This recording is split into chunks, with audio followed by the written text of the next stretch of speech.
नमस्कार दोस्तों।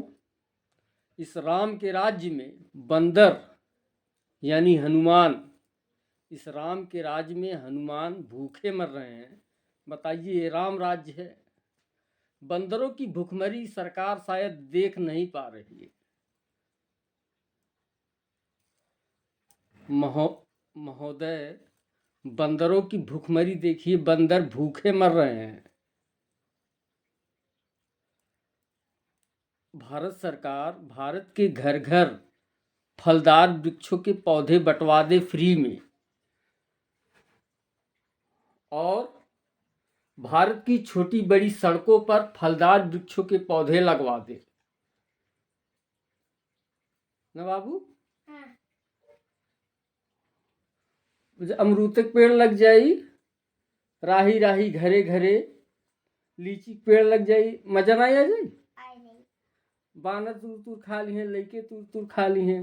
हाँ। नहीं। हाँ। हाँ, तो भारत सरकार को यही करना चाहिए कि भारत के घर घर फलदार वृक्षों के पौधे बंटवा दे, भारत की छोटी बड़ी सड़कों पर फलदार वृक्षों के पौधे लगवा दे, तथा सरकारी जो खाली जमीन है भारत का, उस पर फलदार वृक्षों के पौधे लगवा दे। फलदार वृक्ष अगर समझ में नहीं आ रहा हो तो मैं आप लोगों को बता देना चाहता हूँ। फलदार वृक्ष जैसे आम, अमरूद, लीची, जामुन, शरीफा, कटहल, बड़हल जैसे तमाम फलदार वृक्ष हैं भारत में। और आप लोग का दिमाग खराब हो गया है, आपकी बुद्धि भ्रष्ट हो गई है, क्योंकि कहते हैं कि जैसा खाओगे अन्न वैसा रहेगा मन। आप लोगों की बुद्धि इसलिए भ्रष्ट हो गई है कि आप लोग जहाँ आम लग सकता है वहाँ बकई लगवा रहे हैं, जहाँ अमरूद लग सकता है, शरीफा लग सकता है, वहाँ आप लोग यूकेलिप्टस और ये अर्जुन जैसे कंडम वृक्ष लगवा रहे हैं। बताइए, ये बच्चों को कुपोषित कर रहा है, बंदरों को भूखा मार रहा है, और गरीबी, भिखारी, बीमारी सब दिखाई दे रहा होगा आप लोगों को। उसको आप नकार नहीं सकते। मैं अयोध्या गया था बारात में, श्री रामचंद्र जी के जन्मभूमि पर बंदर समझ लीजिए, क्या बताएं आपसे, वहाँ कुछ नहीं है खाने के लिए। जूठन खा रहे थे पत्तल का। परेशान अगर कोई है इस समय तो बंदर हैं, जो भूखमरी के कगार पर हैं। इन्वायरमेंट में, वातावरण में देखिए, कुछ है खाने योग्य। बंदर क्या खाएंगे? यूकेलिप्टस का पत्ता, बकईन का पत्ता, ये सब जो खाएगा उसकी बुद्धि, मति सब भ्रष्ट हो जाएगी। और परेशानी सामने है, आप लोगों को दिखाई नहीं दे रहा है। तो महाराज, पूरे भारतवासी इस पर ध्यान दे तभी सुकून है, वरना बेचैनी तो इतनी होगी कुछ समझ में नहीं आएगा। ज़्यादा से ज़्यादा भारत में फलदार वृक्षों को लगवाएं, वृक्षारोपण करवाएं, उनकी 7 से 10 वर्षों तक सेवा सुरक्षा करें, नहीं तो नदियां भी सूख जाएंगी। सब समझ लीजिए, ऑक्सीजन खत्म, नदियां सूख जाएंगी, पानी पूरा, इतना परेशानी होगी अगले कुछ सालों में, समझ में आ जाएगा आप लोगों को।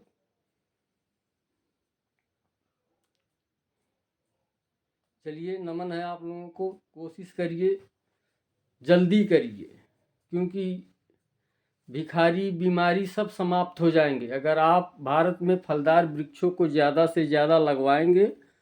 तो भारत से चिड़ियाँ, जानवर, पंछी सबको बहुत बेचैनी है। आप लोग ज़्यादा से ज़्यादा फलदार वृक्ष लगवाएं। और मैं कभी शेयर करने के लिए नहीं कहा, पर मैं आप लोगों से यही कह रहा हूँ, बार बार कह रहा हूँ कि अगर मेरी राय आप लोगों को अच्छी लगी हो तो इसको भारत सरकार तक ज़्यादा से ज़्यादा पहुँचाइए, कि ये भारत सरकार के कानों तक पहुँचे कि भारत में ज़्यादा से ज़्यादा फलदार वृक्ष लगाए जाएं और उनकी सेवा सुरक्षा की जाए 7 से 10 वर्षों तक। वन विभाग के द्वारा, तो समझ लीजिए बहुत जल्दी भारत में सुकून हो जाएगा। हाँ? कार्तिक बताइए, अगर ज़्यादा से ज़्यादा आम, अमरूद, लीची, जामुन के पेड़ घर घर लग जाएं, सड़की पर लग जाएं, और जितना फालतू जगह बा वहाँ कुल आम, अमरूद, लीची, जामुन, शरीफा लग जाए तो अच्छा रही कि खराब? अच्छा रही। हमारे बाबू बहुत समझदार हैं, मेरे बाबू बहुत अच्छे हैं, बहुत प्यारे हैं। देखिए, बात करना है किसी को, नमस्ते बोलिए बाबू। नमस्ते। हाँ, हमारे बाबू बहुत प्यारे हैं। अरे हमारी बेटा, जियो खूब। सर नमस्ते दोस्तों, जय हिंद, जय भारत, जय पूरी दुनिया। अगर भारत ही नहीं, पूरे संसार में ज़्यादा से ज़्यादा फलदार वृक्षों को लगाया जाए तो पूरे संसार का कष्ट कट जाएगा, पूरे वर्ल्ड का कष्ट कट जाएगा। अगर मेरी बातों में कुछ सच्चाई, अच्छाई आप लोगों को दिख रही हो तो इस वीडियो को ज़्यादा समझने की कोशिश करें। मुझे आप लोग शेयर करिए, लोगों तक पहुंचाइए कि मैं गलत कह रहा हूं, सही कह रहा हूं। दोस्तों, मैं यही चाहता हूं कि भारत के सभी बच्चों को सुबह सुबह फ्रूट्स खाने को मिले। ये नल्ली फोफी, चिप्स, कुरकुरे, यही सब बच्चे खा रहे हैं। बच्चे कैसा शरीर धारण करेंगे? मेरी मंशा यही है कि आगे का भविष्य भारत का स्वच्छ के साथ साथ भारत को स्वच्छ भारत बनाने के लिए सरकार ने कार्यक्रम चलाए हैं। मैं सरकार से कह रहा हूं कि स्वच्छ भारत के साथ साथ भारत को स्वस्थ बना दीजिए। ज़्यादा से ज़्यादा फलदार वृक्ष भारत में लगवाइए और भारत को पूरा एकदम बॉडी बिल्डर बनाइए, स्वस्थ बनाइए। नमस्कार। कोई गलती, कोई त्रुटि हो तो माफ़ करिएगा, और ज़्यादा से ज़्यादा शेयर करके पूरे भारतवासियों तक शेयर करिए। मैं आप लोगों से गुजारिश है, आप लोगों से सिफारिश है, क्योंकि मेरी ही भलाई नहीं, आप सब लोगों की भलाई है। अगर देश में ज़्यादा से ज़्यादा फलदार वृक्ष लग गए तो पूरे देश का आधा से ज़्यादा कष्ट कट जाएगा। अगर मेरी बातों में कुछ सच्चाई हो तो ठीक है, आप लोग इस पर अमल करिए। नमस्कार।